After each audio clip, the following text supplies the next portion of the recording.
रूप का श्रृंगार है। ये रचना संसार है, भुवनेश्वर का संसार है। ये रचना संसार है, भुवनेश्वर का संसार है।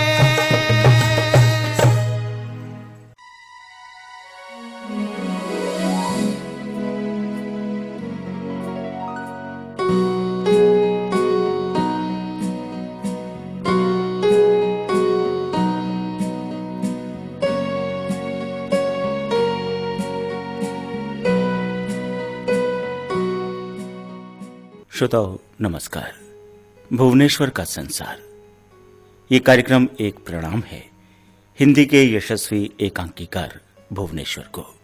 भुवनेश्वर एक ऐसे लेखक जो जीवन पर्यंत एकाकी रहे, समाज और परिवार से उपेक्षित, न रहने का कोई ठिकाना और न जिंदगी जीने का कोई बहाना, इधर उधर भटकना, बहकी बहकी बातें करना भी अब शुरू कर दिया था भुवनेश्वर ने।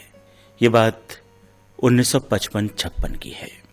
इन्हीं वर्षों में भुवनेश्वर का मानसिक संतुलन बिगड़ा। भुवनेश्वर के करीबी रसूल अहमद अबोध कहते हैं कि भुवनेश्वर अक्सर सड़कों पर बदहाल घूमते दिखा करते। एक बार की बात है, हम सब चाय के होटल में बैठे थे। उनमें से कुछ लोग भुवनेश्वर को जानते भी थे। तभी भुवनेश्वर हाथ में छाते की तीली लिए होटल में दाखिल हुए। जो लोग भुवनेश्वर से परिचित थे उन्हें ऐसी हालत में देखकर चौंके। भुवनेश्वर के भाई दयानंदन लाल सिंधु का भी भुवनेश्वर की उस दशा का आकलन कुछ इसी तरह से उल्लिखित है। अंतिम बार 1955-56 में कटरा इलाहाबाद में मिले थे। विक्षिप्त किसी हालत थी। खाकी पैंट व बुशर्ट पहने थे। पैरों में भी चीथड़े से लिपटे थे। दाढ़ी बेतरतीब पड़ी हुई थी। बाल अस्त व्यस्त थे। मैंने उनसे कहा, भैया घर चलिए। उन्होंने मेरी तरफ ध्यान से देखा, हल्के से मुस्कुराए और फिर नजरें हटा लीं। मैंने फिर कहा, भैया मैं दयानंद हूं, घर चलिए। उनकी आंखें टपटपाईं। मुस्कुराने की असफल चेष्टा की और सहसा दूसरे लोगों की तरफ मुखातिब होकर कहने लगे, देखो ये आदमी हमें परेशान कर रहा है। ये कहते हुए वहां से चले गए। बस यही थी मेरी उनसे आखिरी मुलाकात। भुवनेश्वर इलाहाबाद की सड़कों पर फटे हाल घूमते थे और एक दिन अचानक लापता हो गए। शायद विधि ने उनके लिए कुछ ऐसा ही भाग्य में लिखा होगा। एक उत्कृष्ट उच्च कोटि के साहित्यकार, लेखक, एकांकीकार का ऐसा दुखद जीवन कल्पना से ही मन सिहर उठता है। पर यही तो जीवन है। इस जीवन की सच्चाइयों से भुवनेश्वर कभी भागे नहीं। उन्हें भरपूर जिया भुवनेश्वर ने और उन्हें बनाया अपनी रचनाओं का विषय। आज हम आपको सुनवाने जा रहे हैं भुवनेश्वर का लिखा बहुचर्चित नाटक ऊसर। आइए सुनते हैं इसका कथासार।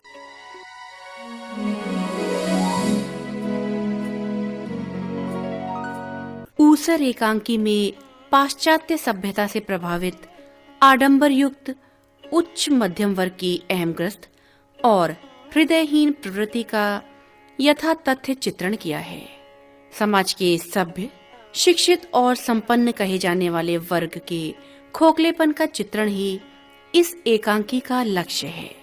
मन में छिपे गूढ़ रहस्यों, जिनके कारण समाज के तमाम लोग कुंठित हो जाते हैं, को जानने के लिए एकांकीकार ने बड़े ही नाटकीय कौशल का उपयोग किया है। शब्द सूची के जरिए अवचेतन में पड़ी सुप्त भावनाओं को जानने का प्रयोग विलक्षण है।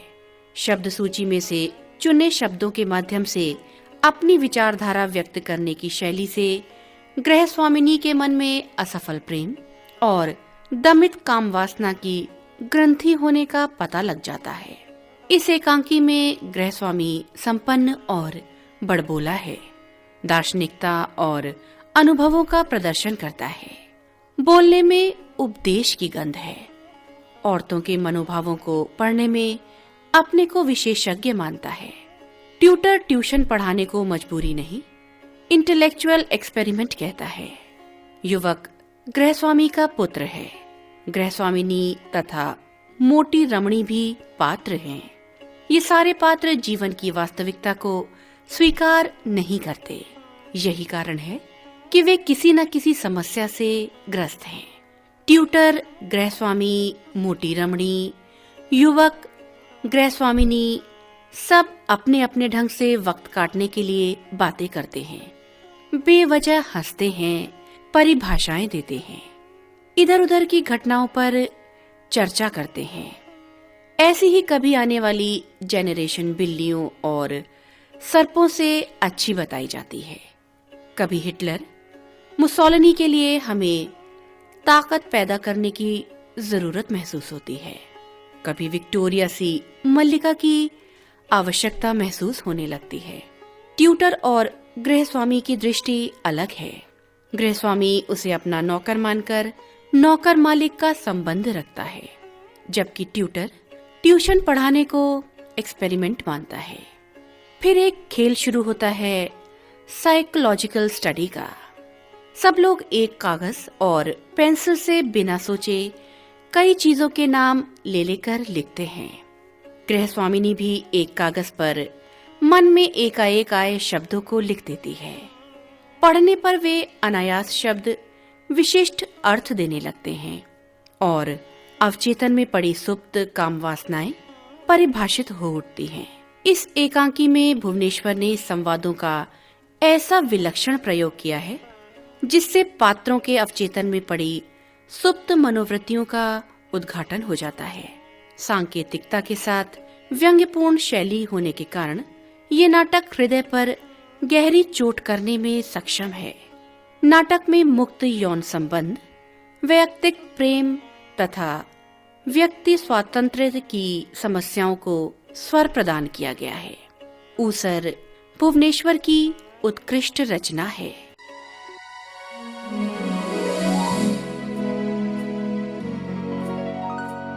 ये थी संक्षिप्त विषय वस्तु भुवनेश्वर के लिखे नाटक ऊसर की।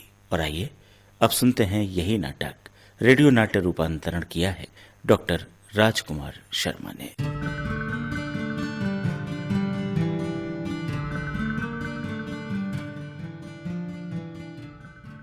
अरे सुनती हो, इस दीवार पर ये तस्वीरें किसने टांग दी? जगह जगह कीलों के निशान बन गए। मैंने कहा था कि इस छोटे से कमरे की दीवारों को सादा रहे। तुम गृह स्वामियों को हम औरतों पर हुक्म चलाना आता है। अरे भाई, खिड़कियों और दरवाजों के पर्दे तुरपते हुए मुझे ख्याल आया कि ये पुरानी तस्वीरें यहाँ खुली अलमारी में पड़ी पड़ी फफूंदिया जाएंगी। सो मैंने जैसे तैसे दीवार पर कीले गाड़कर टांग दी। जैसे मैं गृह स्वामी का कोई फर्ज निभाता ही नहीं।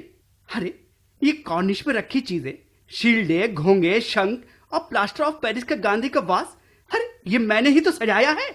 और रेशम की ये बड़ी बत्तख जो मैंने शादी से पहले काढ़ी थी और तुम्हें गिफ्ट में दी थी, उसको तो छुआ भी नहीं। उसकी तो कोई कद्र ही नहीं तुम्हारी निगाह में। यहाँ किनारे मेज पर पड़ी धूल खा रही है। तो तुम उठा कर रख। नहीं नहीं, पिल्ले के मुंह में हाथ नहीं डालते, काट लेगा। 8 साल का हो गया लेकिन इतनी सी बात नहीं समझता। हटो, पिल्ले के पास जमीन पर मत बैठो, कपड़ों में मिट्टी लग जाएगी। चलो उठो। सारे नए कपड़े गंदे कर लिए, जब देखो पिल्ले को लिए बैठा रहता है। मुझे लगता है वो लोग आ गए। ये नीली कार उन्हीं की है। हाँ, वो मोटी रमणी 3 लड़कियों और एक युवक के साथ इधर आ रहे हैं। उठो बेटा, उठो। आइए आइए, मैं तो आपका इंतजार ही कर रहा था। नमस्ते भाई साहब। नमस्ते। नमस्ते भाभी जी। नमस्ते नमस्ते। आइए आइए, अंदर आइए। हाँ हाँ, अरे आप लोग अंदर आइए। चलिए चलिए।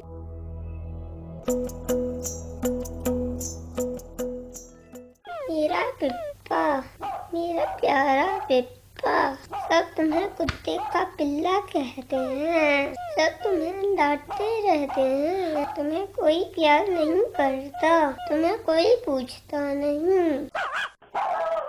तुम यहाँ अकेले पड़े हो।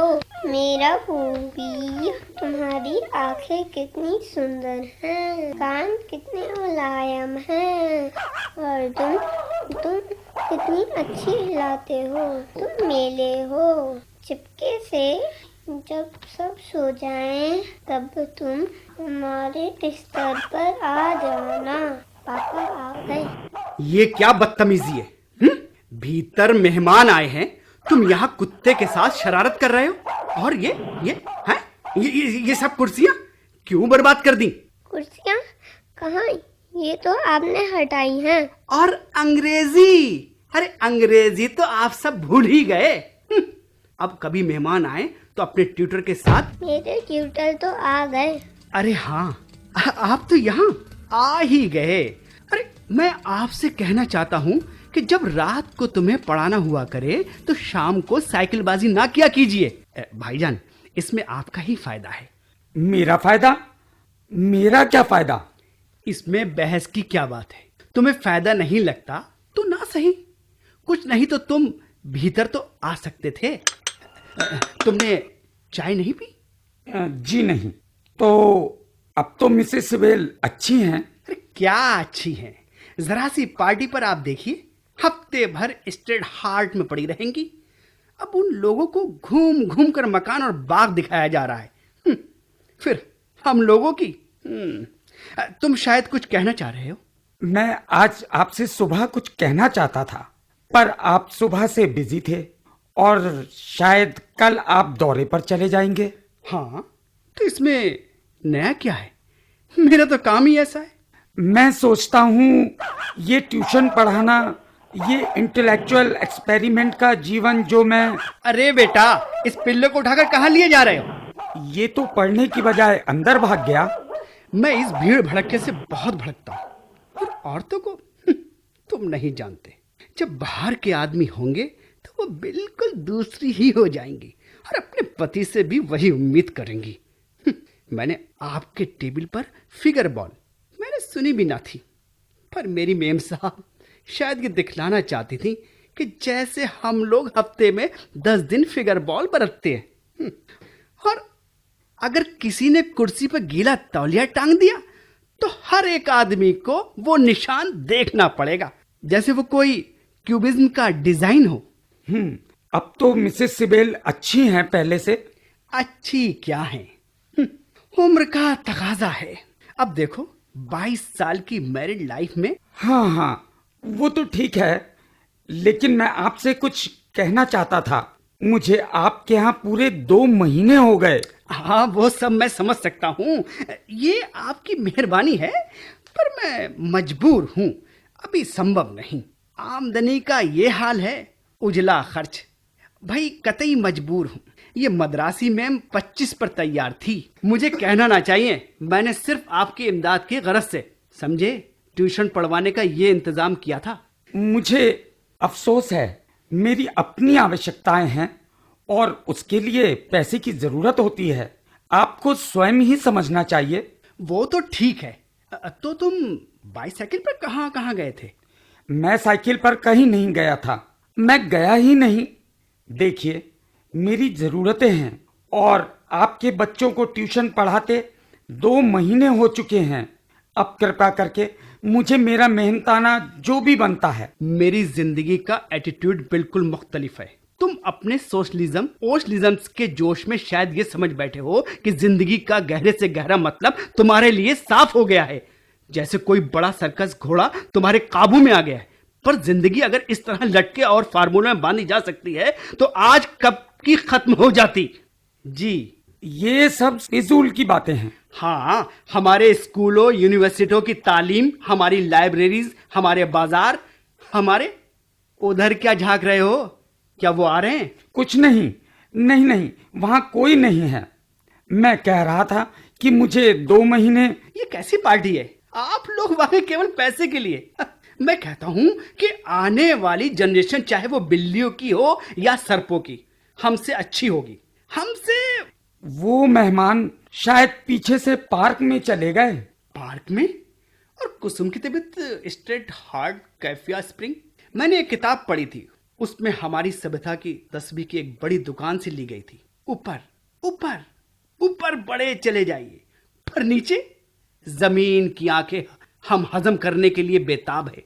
वाकई आने वाली जनरेशन पर मैं कहता हूं कि कोई जनरेशन आती नहीं, यही जमीन की आग जब बजाय हजम करने के कह कर देगी। देखिए, इस वक्त आपके मेहमान आ गए हैं, मैं बाहर खड़ा हूँ। सुनिए, ये मोटी रमणी आपसे कुछ कहना चाहती है। हम लोग पार्क में चले गए थे, आपका डिनामाइट भी हमने देखा। कैसा डिनामाइट? आपका डिनामाइट। खैर, ये तो मजाक है, पर मैं ये जानता हूं, मेरा यकीन है कि दुनिया के सब गोले और बारूद एक आदमी की मर्जी से, चाहे वो हजारों मील दूर बैठा हो, फट सके। ये लोग योग बहुत जानते थे, अब सब बेचारे भूल गए। मैं युवक हूँ, इसलिए कहता हूँ कि आपका ये ख्याल चाहे मजाक हो, पर हिटलर और मुसोलिनी के लिए हमें ऐसी ताकत पैदा करनी होगी। बेटे, हिटलर और मुसोलिनी की क्यों, और ऐसी ताकत मौजूद है। आदमी की औलाद बहुत उछल कूद मचाएगी तो वो ताकत काम में लाएगी। बेचारे गांधी क्या कहते हैं? गांधी जी तो बहुत कुछ कहते हैं, लेकिन अब कोई उनकी बात सुनता ही नहीं। मैं तो वो कुछ नहीं जानती, लेकिन हाँ, अभी विक्टोरिया से कोई मल्लिका हो जाए तो सब फिर ठीक हो जाए। दुनिया की ये तबाही विक्टोरिया के मरने के बाद आई। मोटी आंटी, इसमें विक्टोरिया क्या करेगी? बेटे, तुम्हारा तो कहीं पता ना था, तब विक्टोरिया के राज में ही सुख था। ठीक है बहन जी। खैर, लड़ाई भिड़ाई की बात तो छोड़िए, मैं आपको एक किस्सा सुनाता हूँ। मैं गृह स्वामिनी के नाते क्या मैं पूछ सकती हूँ कि क्या हम लोग यहीं बैठे रहेंगे, कहीं घूमाएं? खाना खाकर चलेंगे, सिनेमा या और कहीं। सुनो बेटे, कहाँ तुम उन लड़कियों के बीच बैठे हो? यहाँ आओ, मेरे पास आकर बैठो। हाँ, तो आपका वो किस्सा अंकल? वो कुछ नहीं, लखनऊ में जब दंगा हुआ तो हम लोग आगा तुराब के हाथे के पास एक बंगले में रहते थे। हम वहाँ 3 हिंदू थे और 3 ही 4 घर मुसलमानों के थे। खैर, जब वहाँ गए तो मालूम हुआ कि वो लोग डरे हुए थे और लाठियां लिए अपना सामान और बीबी बच्चों को लिए जा रहे थे। हाँ, उसी तरह यूरोप में सब एक दूसरे से। और सुनो, बेबी क्या घूमने गया है? तो हम लोग 9 बजे तक क्या करेंगे? अभी तो 7:30 बजे हैं। आप लोग रिकॉर्ड सुनिएगा, पर कोई नया रिकॉर्ड तो मेरे पास है नहीं। तो हम लोग कोई गाना ही गाएं? आओ बेटी आओ। अरे गाओ ना, अरे भाई गाओ। भाई साहब, आप गाइए, इन बेचारियों को क्या आता है। ओहो, तो आप ही गाइए। मैं नहीं बेटे, अब तुम कोई अपना विलायत का किस्सा सुनाओ। विलायत का किस्सा? नहीं आंटी, विलायत का किस्सा नहीं। आप लोग ब्रिज खेलते हैं? हाँ, ये लड़कियां खेलती हैं। इनके दादा ने मुझे कितना सिखाया। मुझे आया ही नहीं। ब्रिज क्या होगा? आइए। कहाँ? ठीक है, गृह स्वामिनी की बात तो माननी ही पड़ेगी।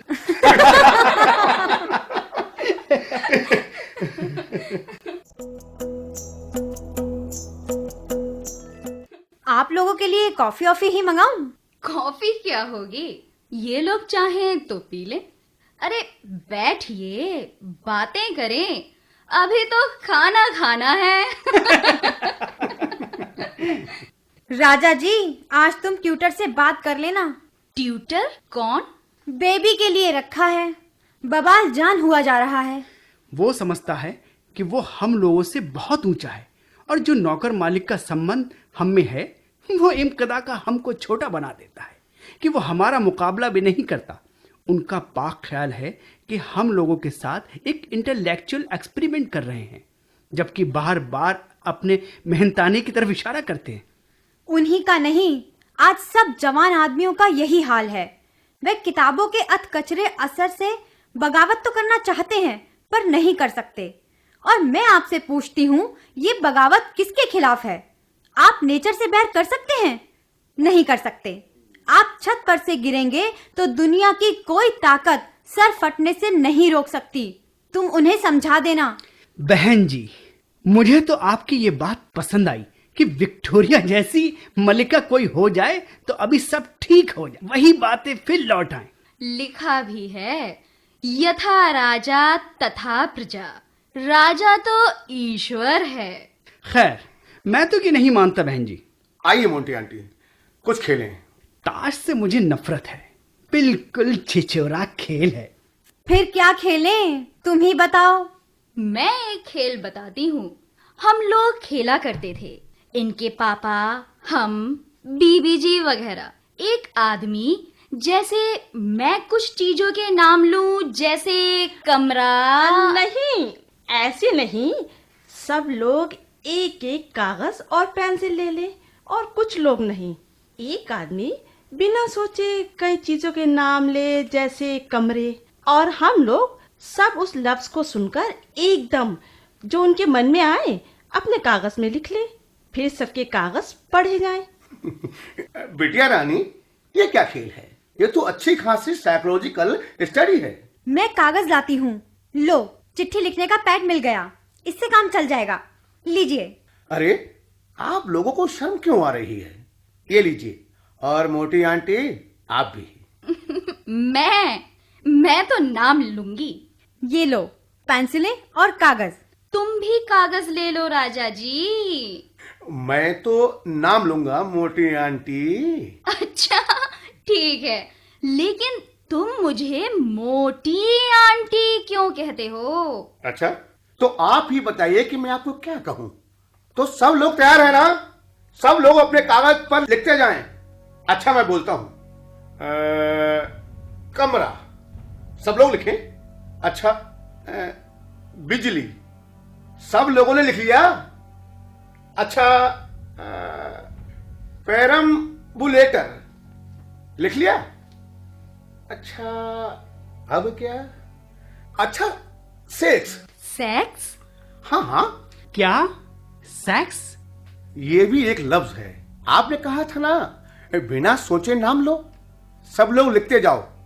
अच्छा, बस अब अपने लिखे कागजों को मेज पर रख दो। मोटी आंटी, अब आप एक एक पर्चे को पढ़िए। हाँ, मैं पढ़ती हूँ। मकान, जिम्मेदारी, ठीक। बिजली, क्या लिखा है? दिमाग, बिल्कुल ठीक। दिमाग ने ही तो ऐसी चीजें निकाली हैं। पेरम्बुलेटर, शादी। वाह वाह मिस्टर सिवल। अच्छा, सेक्स, साइंस, बहुत खूब। अब किसका कागज है? मिसेस सिविल का। मेरा सबसे बाद में पढ़िएगा। नहीं नहीं, गृह स्वामिनी का पर्चा बाद में क्यों? सभी के तो पढ़े जाएंगे। तो सुनिए। मेरा बाद में पढ़िएगा। अरे पढ़ने दो ना कुसुम। अच्छा, कमरा, बाथरूम। बाथरूम? बाथरूम क्यों? अंकल, खैर वो भी तो कमरा है।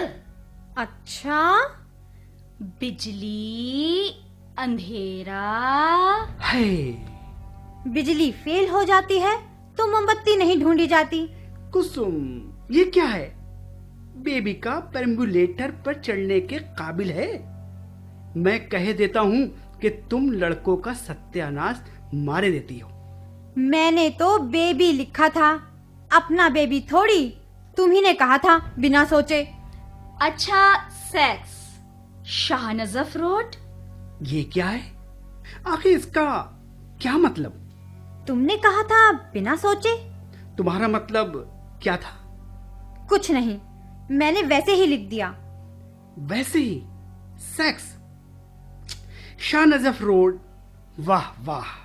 पापा, ये तो खेल है। अच्छा, अब अगला पढ़िए। नहीं, इससे साफ हो जाने दीजिए। सेक्स, शाहनजफ रोड।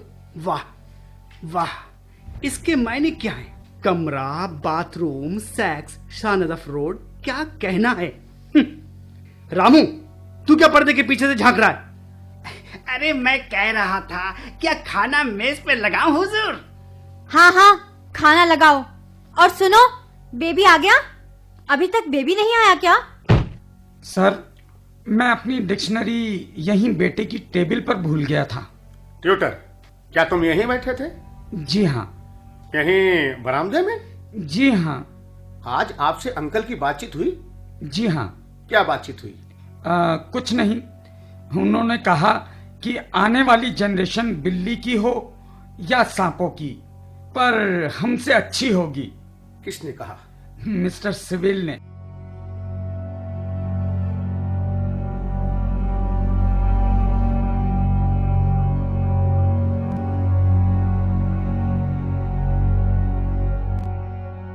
ऊसर श्रोताओं, भैया भुवनेश्वर के इस एकांकी का रेडियो नाट्य रूपांतरण सुन रहे थे।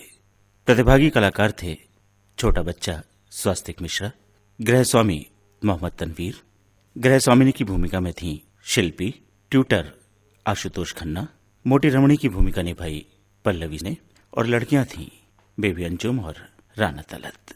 युवक की भूमिका राकेश श्रीवास्तव निभा रहे थे। रेडियो नाट्य रूपांतरकार थे डॉक्टर राजकुमार शर्मा। प्रस्तुति सहयोग असीम सक्सेना और सुरेंद्र राजेश्वरी का था। प्रस्तुतकर्ता थी मनदीप कौर। धारावाहिक भुवनेश्वर का संसार की आज की कड़ी यहीं तक।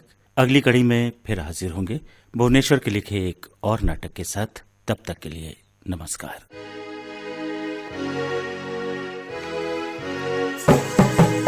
जीवन की कथाएं हैं, सच भरी व्यथाएं हैं। एकाकी का संसार है, कुरूप का श्रृंगार है। ये रचना संसार है, भुवनेश्वर का संसार है। ये रचना संसार है, भुवनेश्वर का संसार है।